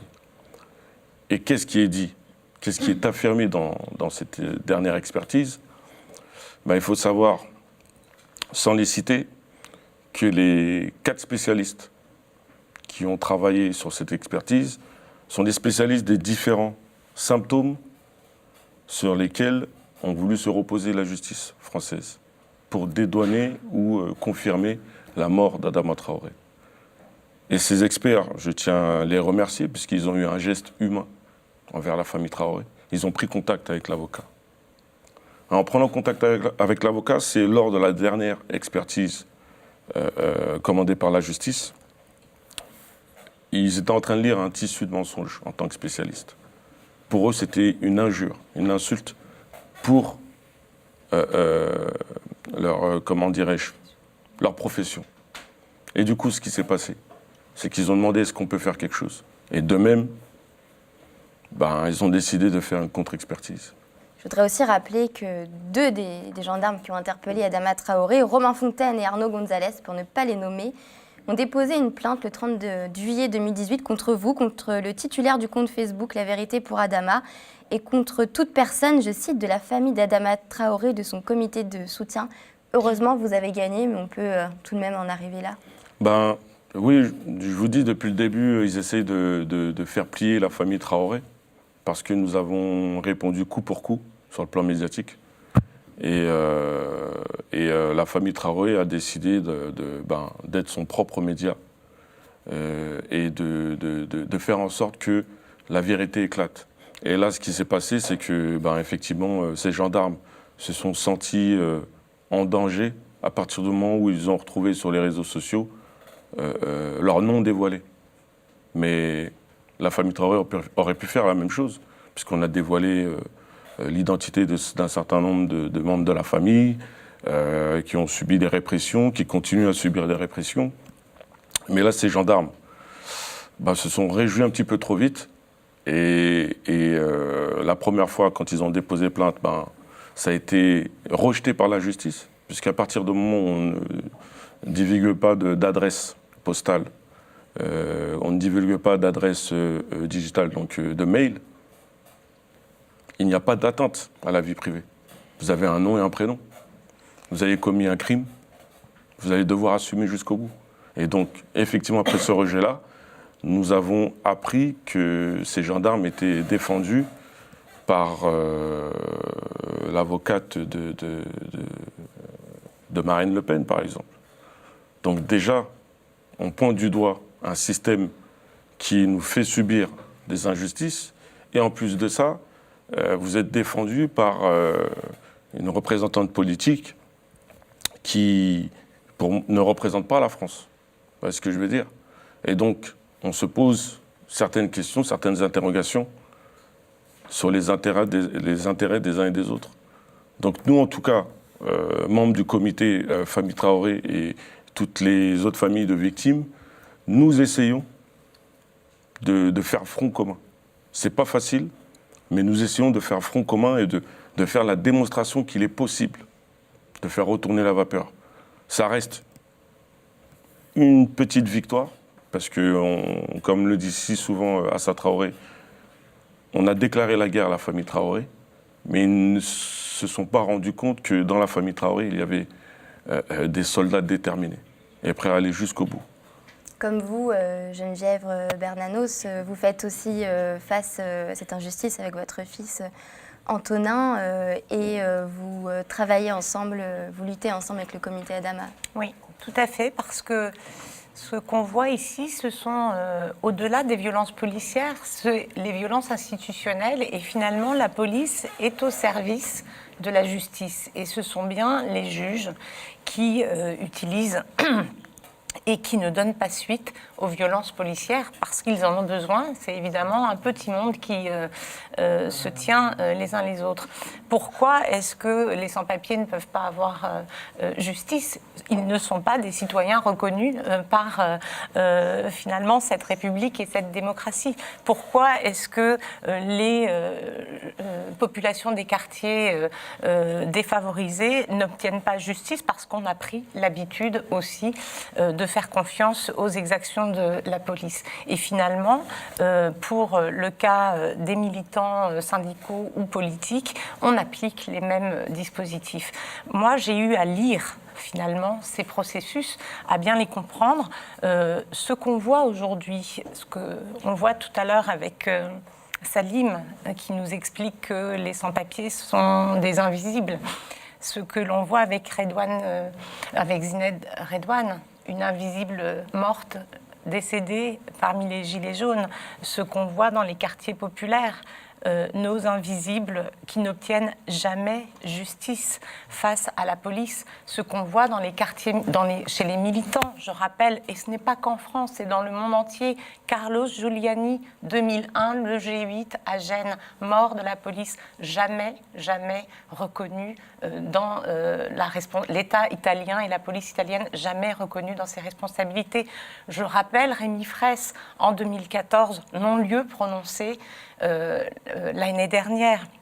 Quand on a affaire aux forces de police dans ce pays, comme malheureusement dans bien d'autres pays, malheureusement, il n'y a pas de justice. Et cela montre bien le lien qu'il y a entre la police et la justice. Et revenons à la justice. Revenons au rouleau compresseur dans lequel on peut se trouver une fois que vos enfants ont été arrêtés, mis en garde à vue, humiliés, tabassés, blessés, vous passez ensuite dans les mains de la justice. Et là, c'est un autre rouleau compresseur qui s'abat sur vous. C'est celui que j'ai eu à vivre, moi plus particulièrement, parce que mes fils étant emprisonnés, j'ai dû m'occuper de leur défense. Et je suis tombée dans un monde, évidemment, que n'importe quel citoyen ne peut pas connaître. Qu'est-ce que c'est qu'un mandat de dépôt? Qu'est-ce que c'est qu'un juge d'application des peines? Qu'est-ce que c'est qu'un juge d'instruction? Qu'est-ce que c'est que les avocats? Qu'est-ce que c'est que toutes les procédures? On les a bien décrites ici, elles sont extrêmement complexes. Et les familles, les sans-papiers, les gilets jaunes, les familles, personne n'y comprend rien. Tant que vous n'êtes pas confronté à la justice, c'est ce que vous disiez madame, finalement, tant qu'on ne voit pas les choses de soi-même, on ne peut pas imaginer à quel point elles sont terribles et violentes. J'ai eu à me confronter, à décrypter tous ces mécanismes pour pouvoir défendre mes enfants. Donc, violence policière, dont finalement mes enfants n'ont pas été finalement les premières victimes, mais ils défendaient ceux qui les subissaient. Et par leur militantisme, ils ont été arrêtés. Et arrêtés de manière brutale. J'ai eu moi aussi à connaître les mêmes modalités d'arrestation de mon fils pour sa deuxième incarcération, c'est-à-dire une porte défoncée à 6h du matin avec 20 policiers chez moi pour arrêter mon fils. Alors que vous savez, un coup de téléphone du juge, une lettre recommandée, ce sont les deniers publics, ce sont nos impôts, ça coûte bien moins cher que de faire venir 20 personnes et de défoncer une porte. Mais c'est le sucre d'orge que la justice accepte de donner à la police parce que c'est un juge. C'est un magistrat qui préconise ce mode d'action. Ce n'est pas les policiers autorise qui... la perquisition. Exactement. C'est difficile, dans certains cas bien plus graves, d'obtenir... Et je rappelle que je pense aux lycéens, parce qu'évidemment, c'est extrêmement touchant. Ce sont nos enfants, ce sont des enfants. Et on les éduque pour porter leurs idées, pour défendre, s'éduquer, regarder le monde avec un autre regard. On ne les éduque pas pour qu'ils soient humiliés et envoyés en garde à vue. Je pense aux lycéens du lycée d'Ivry, des gamins qui ont tagué Macron démission. 36 heures de garde à vue, des perquisitions chez leurs parents à 6h du matin. On est devenus fous. On est devenus fous. Donc, on voit bien que, malheureusement, ce qui arrivait aux invisibles, et finalement, personne n'en parlait parce que finalement, vous n'êtes pas tout à fait dans la République. Ce qui arrivait aux invisibles des quartiers populaires parce que finalement, les médias n'en parlaient pas et que chacun se débrouillait. Ce qui arrivait finalement à quelques militants politiques, mais après tout, bien fait pour eux, ils savent à quoi ils s'engagent. Et avec toujours ce discours... ce sont des délinquants, ce sont des black blocs. Ici, ce sont des délinquants. Ils sont tous connus défavorablement des services de police. Ici, vous n'êtes pas en règle, vous n'avez rien à faire dans notre pays.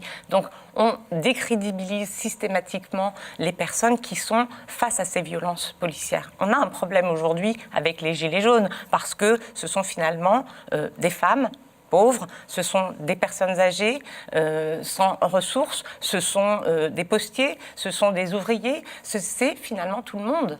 La zone grise commence à être drôlement importante. Et effectivement, on peut en conclure qu'il y a tellement finalement de personnes à réprimer que la police est là pour simplement défendre les intérêts des puissants et de ceux qui nous gouvernent et de l'État, et certainement pas ceux de la police. Pour revenir à la justice, on oublie toujours de dire à quel point la justice est à la tête, est à la manette de ce dispositif qui est mis en place. Les policiers qui viennent mettre en garde à vue des enfants en les arrêtant à leur domicile, en défonçant des portes à 6 heures du matin au lieu de sonner, tout simplement, et de se présenter. C'est les juges qui donnent les instructions. Ils ont donc une responsabilité immense. Ce sont les juges qui remplissent les prisons. Ce sont eux qui décident de mettre en détention provisoire ou pas. Voilà. Il m'a fallu comprendre tout ce dispositif et pouvoir me débattre et me battre dans ce dispositif que je n'aurais jamais eu à connaître. Et effectivement, j'étais très loin d'imaginer le machiavélisme en fait, du dispositif et des liens qu'il existe dans ces institutions violentes. Dernier sujet, il manque un maillon à ma logique, police, justice et prison. Et là aussi, la prison est remplie des gens des quartiers populaires et remplie de migrants dans les centres de rétention administratifs, peu de militants, mais nous avons eu à connaître la prison. Et donc aujourd'hui, des gilets jaunes, malheureusement, qui sont aussi envoyés en prison. Et là aussi, c'est un autre débat. J'ai eu à connaître cette expérience et ce qui a conforté mon militantisme en tant que mère, en tant que femme, parce que devant les prisons, ce sont les femmes qui sont présentes. Merci. On passe tout de suite avec Ardal qui a recueilli justement le témoignage d'un jeune, Ayane, qui a été touché par un tir. Tout à fait, voilà. Donc, il s'appelle Ayane, il a 20 ans. Il est originaire des Fraissinet à Agnières-sur-Seine et il a perdu son œil gauche en 2017 suite à un tir de flashball. Et il attend toujours que justice soit faite. Donc écoutons-le. Je m'appelle Ayane, j'ai 20 ans, j'habite à Agnières. Et en décembre 2017, je me suis fait tirer dessus au flashball. J'ai reçu dans l'œil gauche là. Maintenant, je vois plus. Et il y avait des émeutes au Fraissinet là. Et en fait, je suis passé sur la place derrière là-bas. Et au moment où je suis passé, j'étais un peu loin, mais j'ai reçu un flashball, je me suis fait tirer dessus. Ouais, il y avait beaucoup de tirs, tout ça, ça tirait partout. Voilà, j'en ai reçu un dans l'œil. Ouais, c'était le soir, il devait être vers 22h. Ouais, ils tiraient au hasard un peu partout, et voilà, je m'en suis reçu dans l'œil. Ça a été quoi la réaction de ta famille quand ils ont appris ça? Pourquoi ils ont vu Ouais, ils étaient choqués, ils étaient mal. Ils étaient sous le choc. Tu as déposé une plainte après ça envers Ouais, à l'IGPN. Tu as été longtemps après les faits? Non, dès que je suis sorti de l'hôpital, je suis parti directement. D'accord. Et aujourd'hui, comment ça en est? Quelle situation ça dépose de plainte? Il n'y a toujours rien. Toujours, ils m'ont dit que c'est en enquête. Ouais, mais après, dans tous les cas, ils ne seront jamais condamnés. C'est la justice. Enfin, ils vont pas... la preuve pour moi, t'as vu? Parce que sinon, il y aurait déjà eu, ça aurait déjà avancé, tout ça. Ça fait déjà un an et demi. Il n'y a toujours rien. Ouais, voilà, j'aimerais juste que justice soit faite pour mon cas, pour ce qui s'est passé, parce que ça fait déjà longtemps et voilà. Donc depuis le 17 novembre, les Gilets jaunes connaissent à leur tour cette violence. Je propose d'écouter Antonio Barbetta, gilet jaune de 40 ans. Il a été grièvement blessé au pied le 24 novembre sur les Champs-Élysées. Écoutez-le. Bonjour à tous, donc pour ceux qui me connaissent, donc moi c'est Antonio, malheureusement blessé lors de l'acte 2 le 24 novembre donc sur les Champs-Élysées. J'ai reçu une grenade GF4 dans mon pied qui est malheureusement venue s'incruster donc dans le pied. Résultat, on est au mois de mars et c'est toujours pas fini, enfin c'est la galère plus que la galère. Malheureusement je peux pas être présent sur le plateau, mais c'est tout simplement pour vous alerter aujourd'hui sur la situation sur les blessés. Concrètement, pour certains blessés, et pas mal quand même, je dirais, la situation devient dramatique. On est abandonné, on est clairement abandonné. C'est-à-dire que on est nous, aujourd'hui avec notre combat quotidien, nos souffrances, et sans recevoir aucune aide. Alors je ne parle pas que de l'aspect financier, même si je ne vous le cache pas que c'est super important. Prenons l'exemple de moi-même qui, malheureusement, depuis le 24 novembre, suis de nouveau sans emploi, avec comme seul revenu donc mes indemnités journalières de la sécurité sociale, qui va chercher aux alentours de 700 € par mois. Juste pour précision, mon loyer est de 600 €, donc je vous laisse faire calcul. Hein. J'ai le gaz de ville comme tout le monde, j'ai l'électricité, j'ai Internet, j'ai l'assurance de la voiture, j'ai l'essence. Donc c'est impossible qu'on s'en sorte. Il y a un point aussi très important, c'est au niveau justice. Pourquoi je vous parle de la justice? C'est tout simplement pour des blessés comme moi-même ou d'autres blessés qui avons porté plainte auprès de l'IJPN, mais également administrativement parlant. Déjà depuis plus de 4 mois, il se passe rien. Enfin moi perso, je me suis fait convoquer une fois pour donc déposer une plainte à l'IJPN. La deuxième fois, ils m'ont rappelé pour me faire voir des vidéos pensant qu'ils m'avaient retrouvé. Or c'était absolument pas moi. Certaines personnes comme par exemple Jérôme Rodriguez ou comme par hasard les caméras ne fonctionnaient pas, ou également le petit Franck pour le même topo. Donc il y a vraiment un gros problème. Quand je vois que dans les manifestations, on est capable d'interpeller des manifestants, les juger en comparution immédiate et ensuite les condamner à de la prison ferme, il y a vraiment un gros problème quelque part niveau justice en France. N'oublions pas également aussi l'aspect psychologique qui est très très important. Il est compliqué, ayant des blessures telles que perdre un œil ou une main ou un pied, de faire face à tout ce qui peut arriver chaque jour. Voilà. En tout cas, il faut bien que le gouvernement soit conscient d'une chose, c'est que malgré nos blessures, malgré nos vies qui ont été détruites, malgré notre souffrance quotidienne, rien ne nous fera abandonner, rien ne nous fera lâcher, et on le fait parce que voilà, on en a marre de survivre, qu'on veut vivre, et que en tant que papa et aussi pour nos enfants à nous, il est hors de question, mais clairement hors de question de laisser les choses se décanter dans ce sens-là. En tout cas, on se battra et on ira jusqu'au bout. Ça, faut que vous le sachiez. Vous pouvez le soutenir en allant sur sa cagnotte sur le site Le Pot Commun. Guillaume Griff, vous qui recueillez qui fait de la veille sur les violences policières, je vous voyais réagir sur cette vidéo.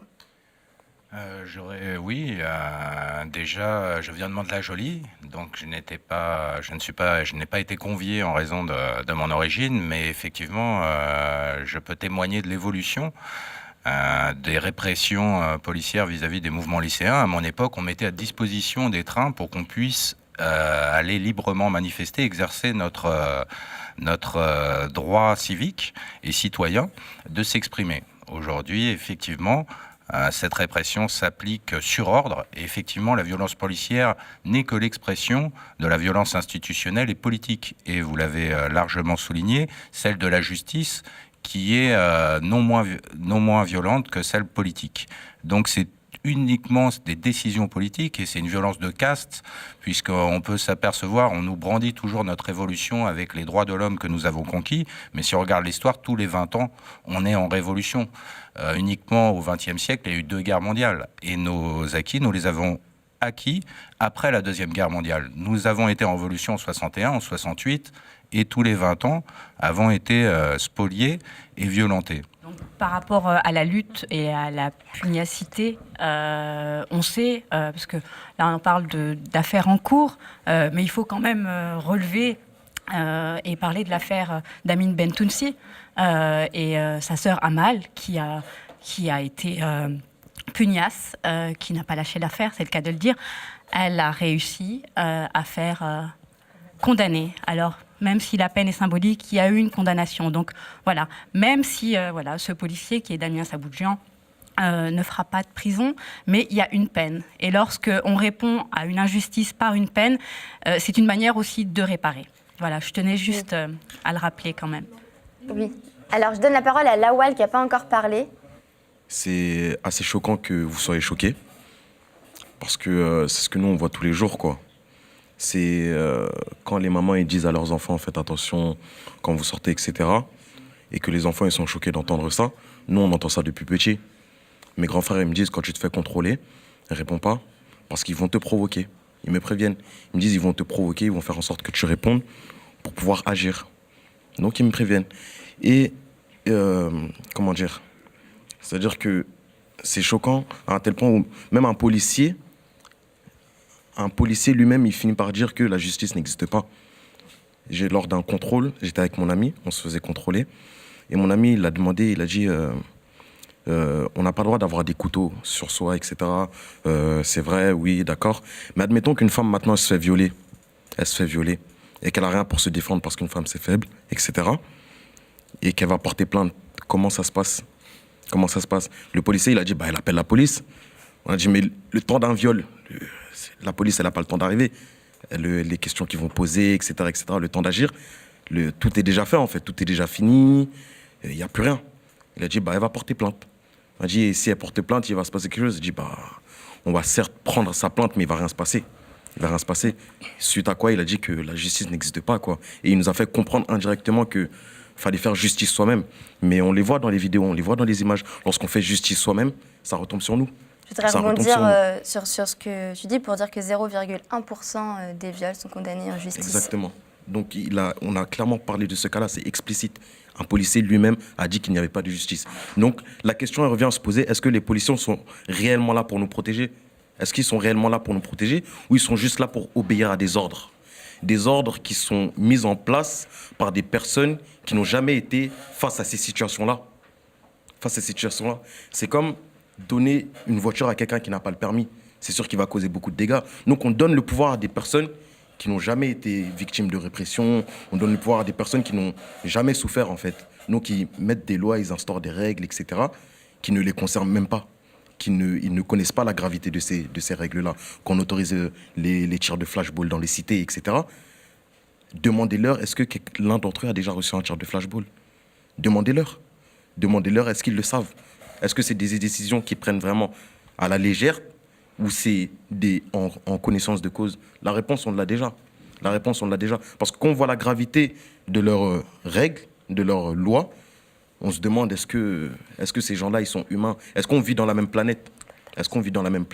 Et c'est là qu'on voit que c'est vraiment deux mondes différents. Il y a le monde des banlieues et les quartiers populaires, et il y a l'autre monde. C'est vraiment deux côtés. Comment faire pour lutter contre ces violences? C'est notre dernière partie. Nous avons repris le terme du comité Adama, l'appel à la révolte. Alors comment lutter ensemble contre ces violences? Le 16 mars dernier, c'était la marche des solidarités.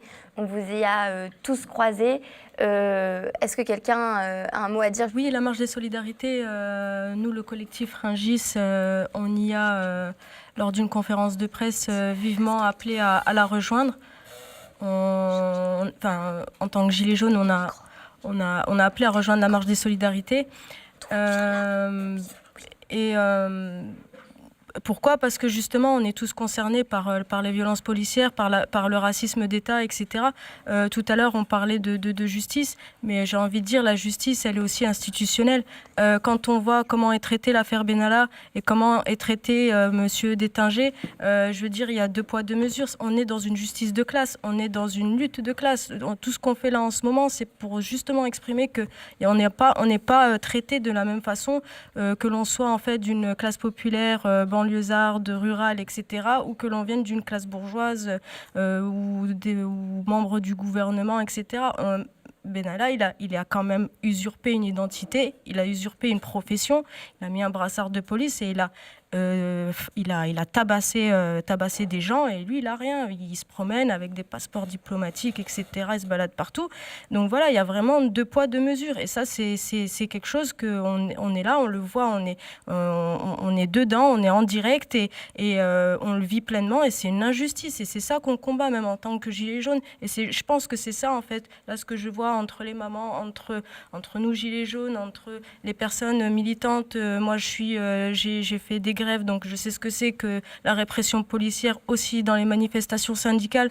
Il y en a de partout, mais c'est une répression aussi de classe et c'est pour ça en fait que tous ensemble, il faut qu'on arrive à casser les barrières, les petites barrières qui nous empêchent de marcher ensemble. Et la marche des solidarités, la marche pour le climat se sont rejoints à un moment donné et c'est ça qui était important de souligner. Surtout pour nous, c'était vraiment quelque chose c'était quelque chose de primordial en fait qu'on arrive à cette convergence. Un mot très rapide parce Oui, qu'on va rapidement. devoir En terminer fait, après. je voulais tout simplement souligner l'indifférence en fait des politiciens en revenant sur l'intervention de notamment Ségolène Royal, sans citer les autres, face à l'injustice et l'humiliation subie par les 150 lycéens qui ont été agenouillés main sur la tête, disant vous savez, ça va leur faire un petit souvenir. Écoutez, je ne pense pas qu'ils soient partis en vacances, nos enfants. J'aimerais bien, Ségolène Royal, la croiser, et comme a souligné monsieur tout à l'heure, qu'elle voit son enfant agenouillé, ça va dire aux policiers, vous avez bien fait, ça va leur faire un petit souvenir. Franchement, sincèrement, c'est navrant. D'où l'injustice. Tout le monde est complice, malheureusement. L'État, les politiciens, tout le monde est complice.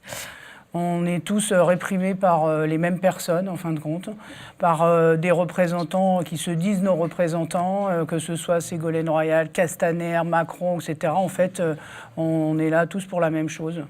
On n'accepte pas cette violence policière et on est là tous ensemble, qu'on soit orange, vert, jaune, violet. On est là, on a le même objectif, en fin de compte. Je voudrais passer la parole à Pascal Clausel qui nous a rejoint. Pascal, tu as 18 ans, tu es street medic, tu as pris ton attirail et tu viens en aide aux personnes qui sont blessées. Tu vois des choses, je te laisse t'exprimer pour dire qu'est-ce que tu ressens face à toutes ces violences que tu vois tous les week-ends. Bien, bonjour à tous. J'ai commencé à être gilet jaune, je suis venu à l'acte 3 et je suis devenu médic suite à toutes les violences que j'ai vues. Il faut savoir que c'était ma première manifestation et évidemment l'acte 3 c'était l'un des actes les plus violents et j'étais extrêmement choqué. Donc ce qui m'a poussé à vraiment de devenir médic, c'est justement de pouvoir soigner les blessés. Il y avait... montrer ton matériel, pas bien touché. Il y avait à l'époque énormément de blessés et très peu de médics. Et moi, il faut savoir que j'étais venu avec une petite trousse de secours. Je pouvais absolument rien faire et c'était vraiment une catastrophe, d'autant plus que j'en ai les capacités. Et donc, je me suis lancé au fur et à mesure des actes. Donc là, je suis venu avec le matériel qui est, on va dire, indispensable dès l'acte 3, qui m'a paru assez indispensable. Donc on peut voir des lunettes... Je voudrais rappeler matériel qui a été confisqué par certains street medics qui ont été en garde à vue par la police, puisque ça peut être considéré comme une arme par destination. Je vous laisse voir. Exactement, d'autant plus que ce qui est le plus saisi en général, c'est des masques, donc des masques à cartouches. Ça, c'est j'ai un collègue qui s'est fait confisquer par 3 fois, enfin confisquer, volé, parce qu'il faut savoir que quand on se fait saisir un objet, il faut qu'il y ait obligatoirement un procès verbal. Il faut le demander pour pouvoir qu'il y ait une restitution d'objets, sinon c'est du vol. Et donc on peut dire que lui, il s'est fait littéralement voler 3 fois de suite son masque et cartouche. Moi, j'ai eu entre guillemets la chance d'être passé au travers des mailles des filets. Le plus de fois que je me suis fait contrôler, c'est 3 fois de suite dans la journée, mais il faut savoir que c'est absolument dérisoire parce que j'ai eu des remontées des collègues et j'ai une collègue en particulier qui s'est fait contrôler 17 fois dans la même journée. Donc voilà. Merci Pascal, on essaye de terminer très vite. Je voyais Cédric qui voulait réagir. Que feraient les gilets jaunes sans les street medics ? Oui, que ferait-on sans les street medics ? Pas grand-chose en fait. Je pense surtout aux blessés. Je crois que Marie-Laure a bien témoigné tout à l'heure de ce qui lui est arrivé. Heureusement qu'ils sont là pour nous prendre en charge. Alors pas seulement en fait au plan médical, c'est que le fait d'avoir des street medics autour d'un blessé, ça lui évite de subir la charge derrière des forces de police. Mais ce que je voudrais aussi souligner, c'est que en fait, ce qu'on commence tous à comprendre, c'est qu'on est dans une guerre de classe. Et donc, il faut absolument qu'on arrive à combattre cette classe Hein, on parlait de déni de justice. Alors, il y a déni de justice, mais ça arrive au bout du bout, en fait, à un déni d'existence. On déniait l'existence donc des jeunes des quartiers qui subissaient cette violence depuis longtemps. Là, elle se fait jour, en fait, parce que nous, les classes moyennes, en fin de compte, les Gilets jaunes, c'est ça qu'on représente, c'est les classes moyennes. Les classes moyennes subissent maintenant aussi la justice sociale que subissent depuis des années les quartiers. Il faut vraiment qu'on arrive à faire une jonction, en fait, entre les classes populaires et les classes moyennes pour arriver à avoir une vraie force pour combattre en fait les valets de l'oligarchie, puisque c'est bien eux dont il s'agit et dont on dérange véritablement les habitudes en allant manifester dans les quartiers dits riches. Merci Almani Kanouté. Vous, le comité Adama, vous êtes présent lors des manifestations des Gilets jaunes. Comment vous faites pour organiser, on parle de convergence des luttes, peut-être un mot peu à la mode. On parle d'alliance. On parle d'alliance puisque on se base sur du concret, sur des relations saines entre militants, entre organisations. Et il s'avère que dès le départ, des camarades qui ont pris position lors des différentes mobilisations, différents rendez-vous donnés par le comité Adama en soutien à la famille Traoré, étaient déjà présents bien avant les révoltes des Gilets jaunes. Donc naturellement, les choses se sont mises en place. C'est-à-dire qu'il n'y a pas eu de calcul, on s'est dit on y va, on n'y va pas. Il y a eu effectivement des interrogations dès le départ, puisqu'on a eu toute une série de diffusions d'actes négrophobes, islamophobes, homophobes. Effectivement, ça interroge. Mais la vraie question, c'est est-ce qu'on doit céder la place à des groupuscules qui ne représentent pas la France ? Donc on a toute notre place quand il s'agit d'une révolte sociale. Et les révoltes, j'ai envie de dire, effectivement, même sur la question des Gilets jaunes, nous, habitants de quartiers populaires, nous le sommes depuis notre naissance. Vous voyez ce que je veux dire ? On est révoltés depuis notre naissance. Et 2005 a été, malheureusement, après la mort de Zied Bouna, paix à leur âme, une démonstration de ce que pourrait être une révolte nationale. En partie. Là, les Gilets jaunes dévoilent encore une autre forme de révolte. Alors effectivement, le gouvernement ne peut être que sur ses gardes quand elle cherche effectivement à éviter qu'il y ait une alliance concrète. Et ça va, on va y arriver, ça c'est sûr. C'est une question de temps, il n'y a pas de problème. On est patient. Voilà, Assa le souligne régulièrement. Habitants de banlieue, nous n'avons pas besoin de nous mobiliser pour être éborgnés, pour manger des coups, pour être humiliés et pour être tués, tout simplement. Et le média, là, je ne sais pas si je vais vous donner deux affaires qui vont vous intéresser, mais la semaine dernière, une jeune fille de 20 ans, originaire de Besançon, s'est fait gifler, gazer par des officiers de police sur un simple contrôle. Un simple contrôle. Elle a voulu porter plainte, on a refusé son dépôt de plainte, elle a dû passer par les GPN. Finalement, ils ont accepté, mais un simple contrôle. Et elle-même reconnaît, c'est rare que je me fasse contrôler, mais là, elle s'est fait humilier. Et elle compte aller jusqu'au bout. Et cette semaine encore, à Mantes-la-Jolie, un jeune s'est fait taser dans ce hall. Et ça a été filmé. Et là, quand on voit ce genre de scène, on ne peut être que révolté. Donc, j'ai pas envie de parler de cellules dormantes, mais le jour où ça va vraiment éclater, parce que ce qui se passe avec les Gilets jaunes, je ne veux pas minimiser, je trouve qu'ils sont gentils par rapport à la violence que nous subissons tous ensemble. Même ce qui se passe des fois en termes de révolte dans nos quartiers, c'est encore gentil. Et on ne souhaite pas que la vapeur se retourne. On espère qu'en face, ils vont prendre conscience très rapidement qu'ils sont en train de provoquer quelque chose qu'ils ne vont pas assumer. Et d'ailleurs, on le voit avec les Gilets jaunes. À partir du moment où une action, démobilisation, n'a ni queue ni tête, ils sont déstabilisés. Et on arrive à ça, c'est-à-dire à multiplier des actions de désobéissance civile. Et c'est à ça qu'on doit arriver, tous ensemble. C'est-à-dire qu'on ne peut pas se permettre de demander l'autorisation de son propre bourreau pour exprimer ou affirmer sa colère face à des injustices et des inégalités. Et le comité Adama, effectivement, a vu le jour après un événement tragique, la mort d'Adama Traoré.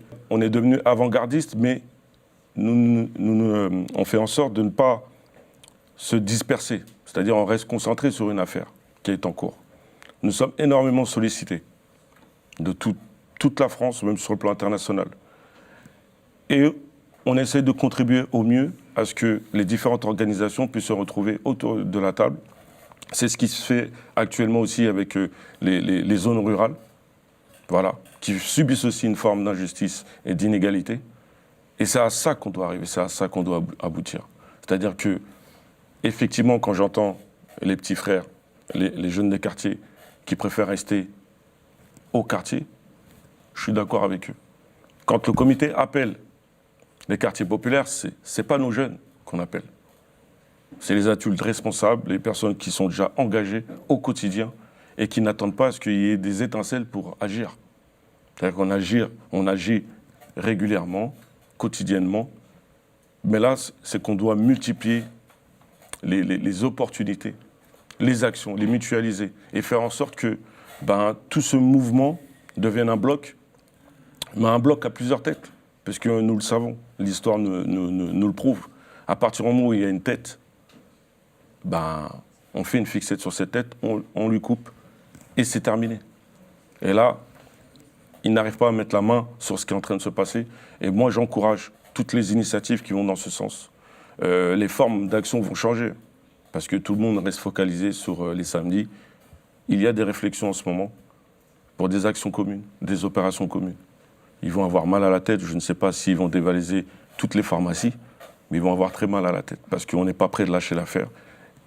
Et garder la tête haute et déterminé de manière à ce qu'on obtienne ce qu'on veut, c'est-à-dire que justice, et que ceux qui prétendent nous représenter démissionnent par eux-mêmes. Moi, je leur conseille de démissionner, parce que ce qui va se passer, ils ne pourront pas l'arrêter. Donc, à nous de faire le nécessaire, de manière à ce que la machine qui est lancée bouscule tout ce qui a bousculé. En tout cas, tout ce qui est néfaste pour nous, citoyens. Parce que c'est nous qui subissons les premières violences depuis un certain nombre d'années. Et on dit stop aujourd'hui. On dit stop, on continuera à dire stop. Citoyens que nous sommes, dans leur diversité la plus large, on dit stop. Merci à tous, ce sera le mot de la fin, parce qu'on n'a plus le temps. En tout cas, la solidarité dans les quartiers existe, la solidarité entre les Gilets jaunes existe, entre les sans-papiers existe, entre les femmes existe, et aujourd'hui, on a pu démontrer qu'entre vous tous, elle existait aussi. Merci beaucoup à Adrien et Arnold qui m'ont aidé à préparer cette émission, et à vous tous. Et nous allons dédier cette émission à toutes les victimes de violences policières. Merci.